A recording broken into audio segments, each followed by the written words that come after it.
My guest today is former teacher, now speaker, author, and educational consultant, Franklin Shargel. He lives in Albuquerque. He's written 14 books on education-related topics. That includes his latest, published earlier this year, Preventing School Violence, A User's Guide. Thank you for joining us today, Mr. Shargel. Thank you for the invitation. Can you start by telling us just a little bit about yourself and your history in education? I was raised in New York City and spent all my professional life working in New York City high schools, starting first at Benjamin Franklin High School in Harlem, and then went into the Army, and then came out, and Board of Education rewarded me, I think, for my service in the military, and sent me to one of the best high schools in the city of New York, James Madison High School. Ruth Bader Ginsburg graduated from that school. Chuck Schumer graduated from that school. And the school was fine. I was there for 22 years, and then the school was integrated. The school was largely, prior to its integration, largely Jewish and Italian, and then they brought in African American students, and we had a race riot. One student was shot and killed in the school protecting his leather jacket. My job at the time was a school counselor and coordinator of student activities. A principal called me and said, "I'd like you at my school. I've been reading about what you've been doing," because the incident garnered headlines in the city of New York.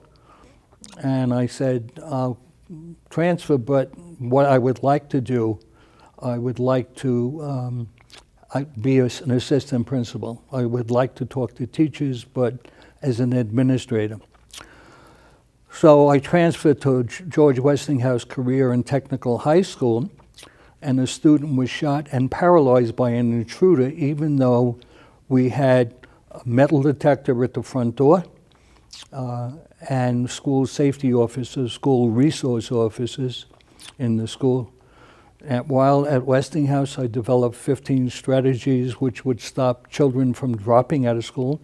Westinghouse is a Title I school, which is all minority, and reduced the dropout rate, documented from 21.9 to 2.1%, and sent 72% of our first generation high school graduates to post-secondary school, and developed 15 strategy. Two governors here in New Mexico saw what I was doing. We also had a PBS special and invited me here.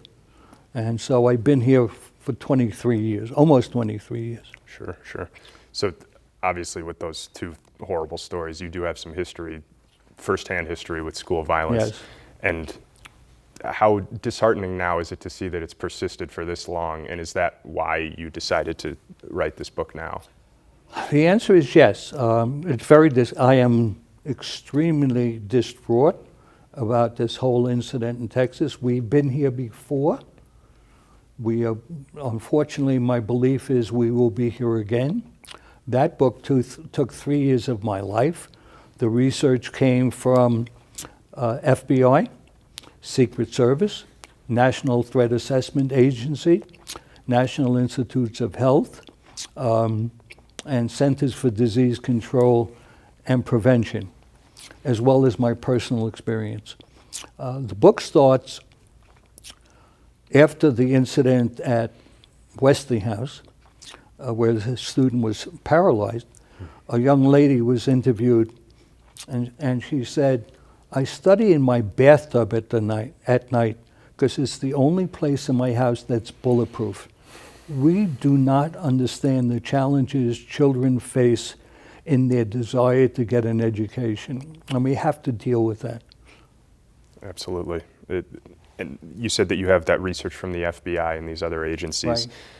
In that research and after the horrifying event in Uvalde, did you find any clues to the question that a lot of people are asking now, which is, why does this only seem to be happening in the United States?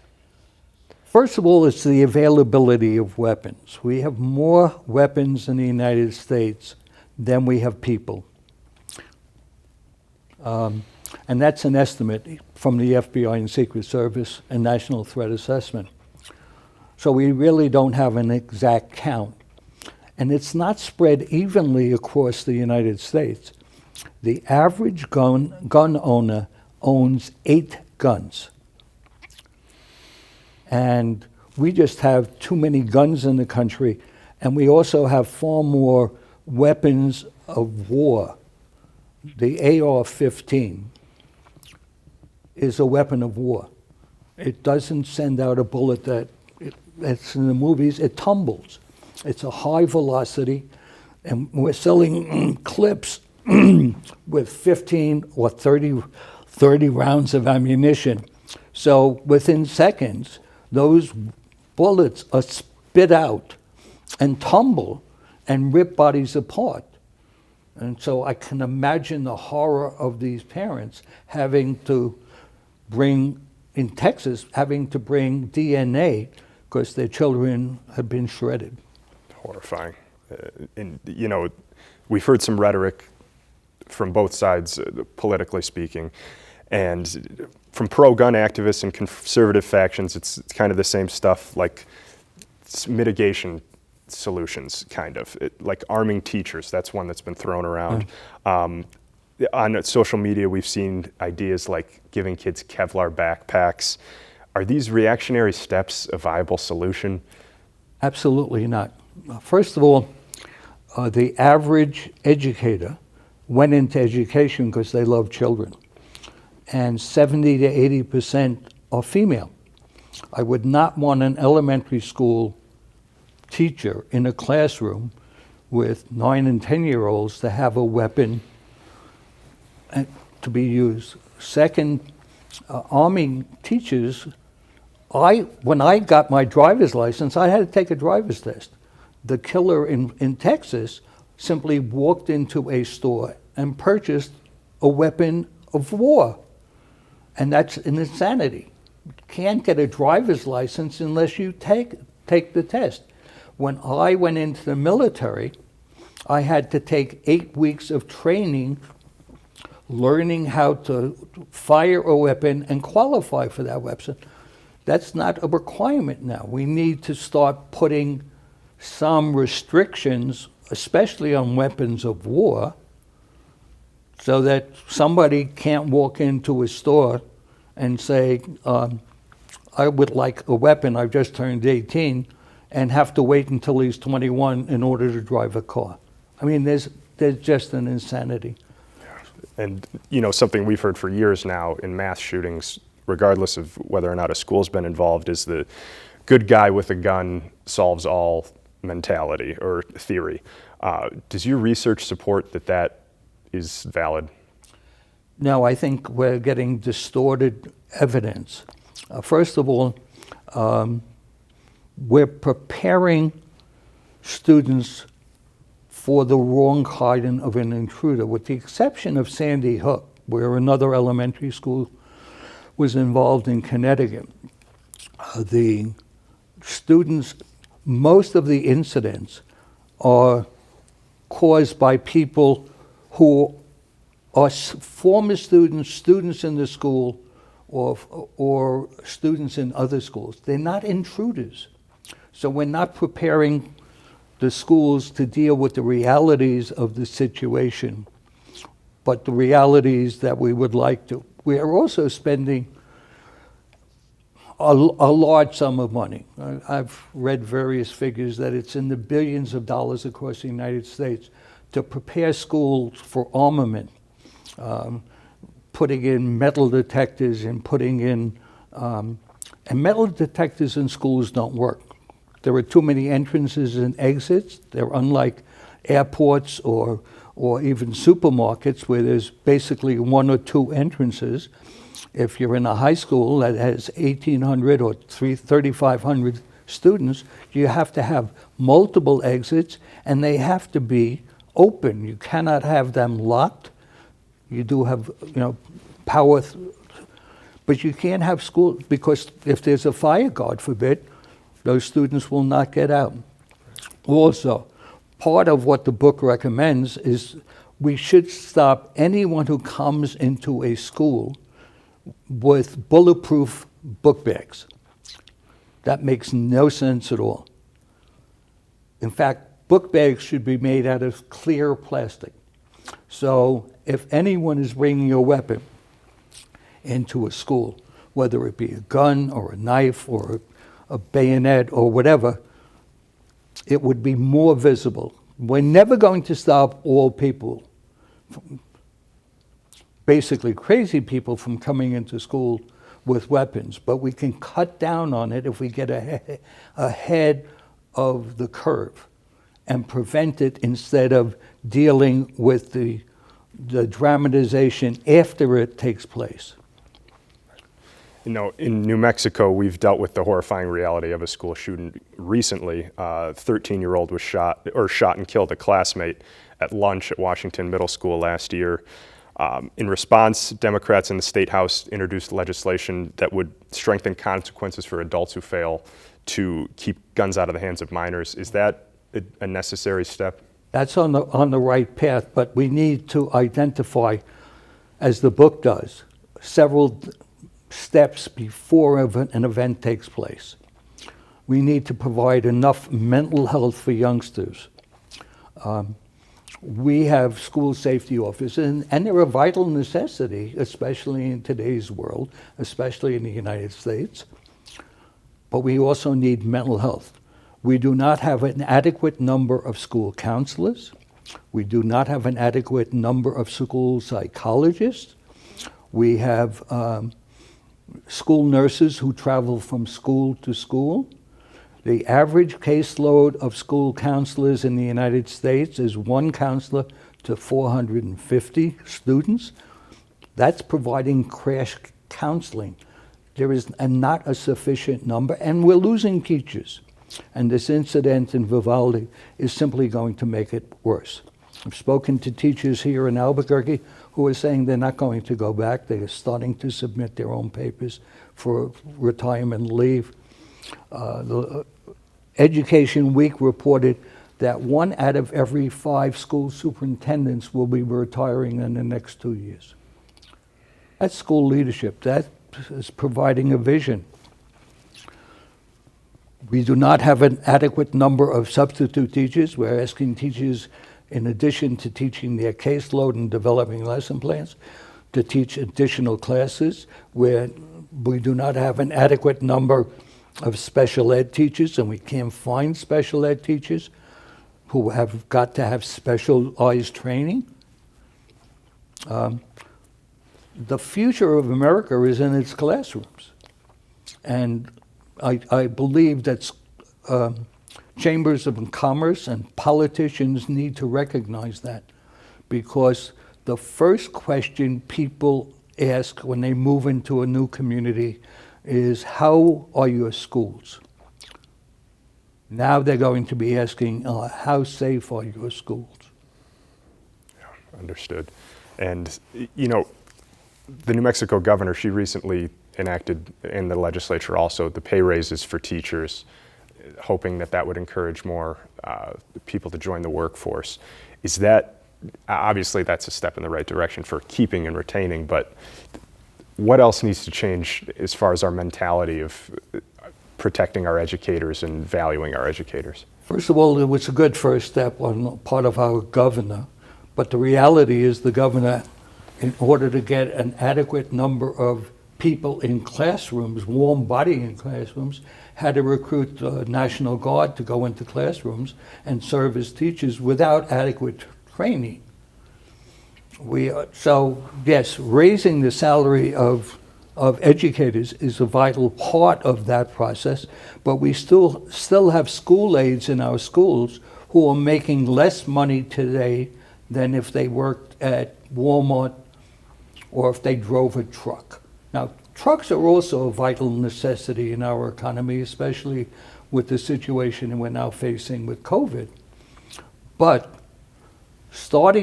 Walmart is starting their truck drivers at $100,000. Teacher here now starts at $50,000, and school aides, as I pointed out, are making less than $15. as I pointed out, our businesses have got to get involved with our schools. Our chambers of commerce have got to realize that schools are a vital necessity to the economy of the city of Albuquerque and this state. You mentioned mental health services not too long ago, and you know, as it seems to be, it's turned into an either-or conversation for a lot of people. Gun rights, or gun control, or mental health services, but that's not really the reality, is it? Those two can work together. Now, there's a section in the book which I call Child Anxiety, Stress, and Trauma. Everyone goes through anxiety, stress, and trauma. You and I both have gone through and continue to go through anxiety, stress, and trauma, and I'm sure COVID has increased that. But we have mechanisms to deal with it. A 4, 5, 6, 10-year-old, 12-year-old, 15-year-old a child does not have those mechanisms, and they go through anxiety, stress, and trauma. Prior to publication, I had 2 psychologists read that section, and because I called that child PTSD, and both of them came back and said, Franklin, you're absolutely right, because the symptoms are identical. So we recognize PTSD among our vets who are returning from combat situations. We're not recognizing it among our children. So obviously, witnessing such a horrific event like in Uvalde would be massively traumatizing, especially given the situation of our children. What about kids who weren't involved but still go to school? They see it on the news. It's in the back of their mind. Some kids, I would imagine, it's in the front of their mind. How do they cope with these things? Well, my recommendation is that parents need to speak to their children every day. They need to ask their children, how is your day going? I've gone out to restaurants where I'm sitting at a table and parents are sitting with their children and their children are on iPads or on games, and there's no conversation going on. That's an insanity. The other thing is, my recommendation is that parents, one, have to lock up, if they have weapons in the house, they have to lock those weapons up in a safe. And they have to have a separate safe for the bullets. Children are finding those weapons. Most of the weapons used in mass school shootings are not illegally obtained. They're coming from families. The other thing is that parents need to take away electronics at night from children. They're playing games. They're playing violent games. They're sexting. They're on TikTok.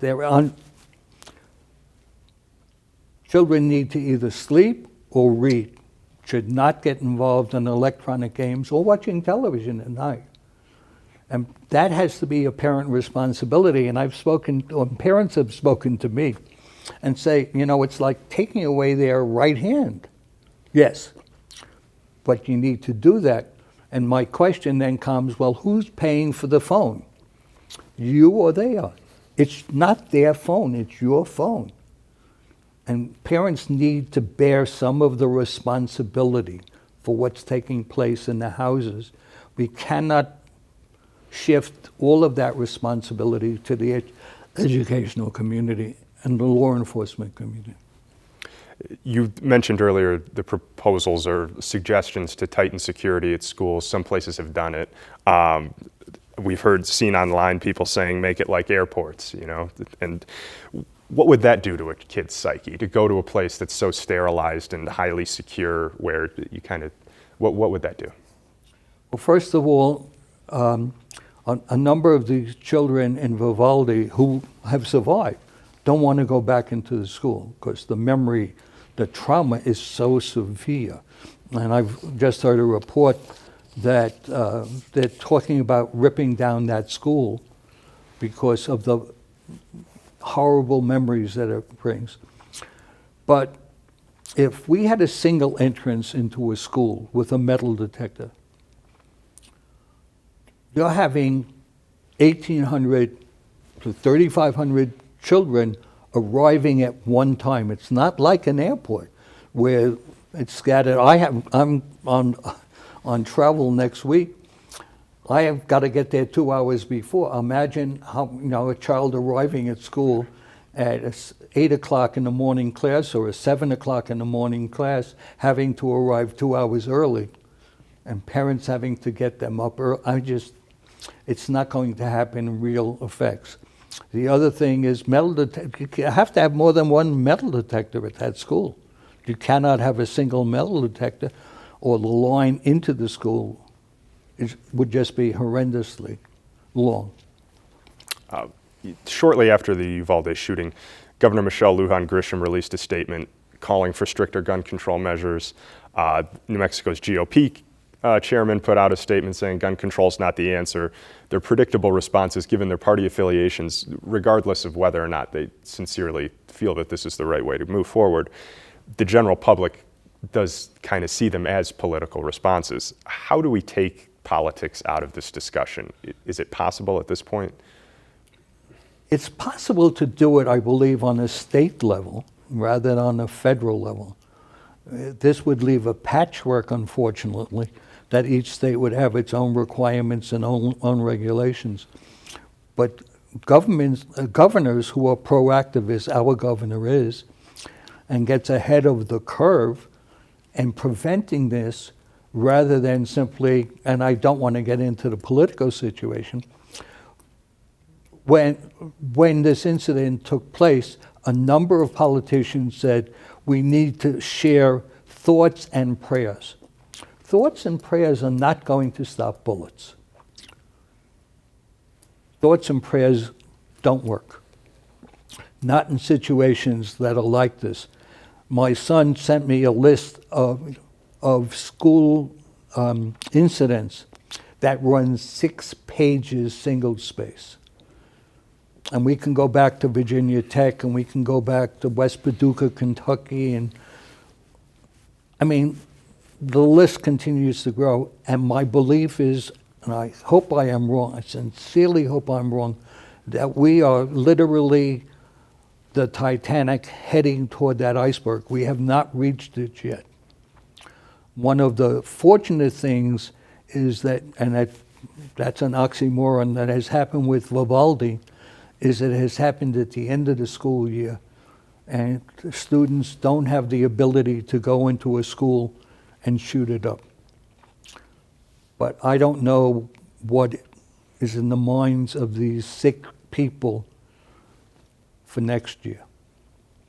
I don't think we're near the end. I think we're near the beginning.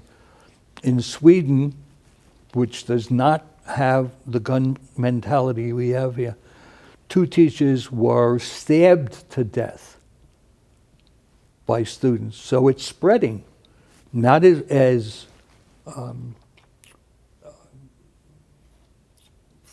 frequent as it is in this country. We lead the world, but it's the availability of weapons, the ability to just simply walk into a store and get them.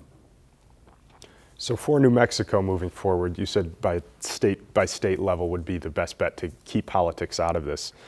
What could New Mexico do more? What have they done? What have we done as a state well? And what do you think we could do better? Well, at Westinghouse, as coordinator of student activity, I instituted, with the principal's permission, several things that we could do. Number one, I put into the school what I call bully boxes. So if a student heard a rumor that there was going to be violence in the school, or that a student was suggesting that they were going to shoot somebody, and that's what happened in Texas, they notified fellow students that something is going to happen. Unfortunately, there were no adults. The function of a COSA was to serve as this 3rd year. I mean, so I would suggest that schools in New Mexico have a position in every school, elementary, middle, and high school, where there is a trusted member of the faculty who listens to children. And that trusted member should say there's confidentiality. If you had a bully box where students could put notifications, there would be a lot of garbage in that. But the one time there was an action that could prevent the death of one child in school is one child too many. And that's what we're being faced with on a regular basis. So we need to prevent that from happening. We are a very reactive society. We react to things. Shouldn't be reacting, we should be proactively attempting to prevent this. We should get businesses involved in chambers of commerce in school. They have the most to gain and the most to lose by an adequate and excellent school system. And we need to make sure that schools are sanctuaries of safety before they become citadels of learning. We need to provide, and there's a line in the book which I take great pride in, our students, their parents, and our educators want, need, and deserve a safe learning environment. And until we have that, we cannot become the best nation in the world and become the best state in the United States in terms of education. Very good. Mr. Franklin Shargel, thanks for joining us today, and we appreciate your comments. Thank you for the invitation. Thank you for the time. Thank you.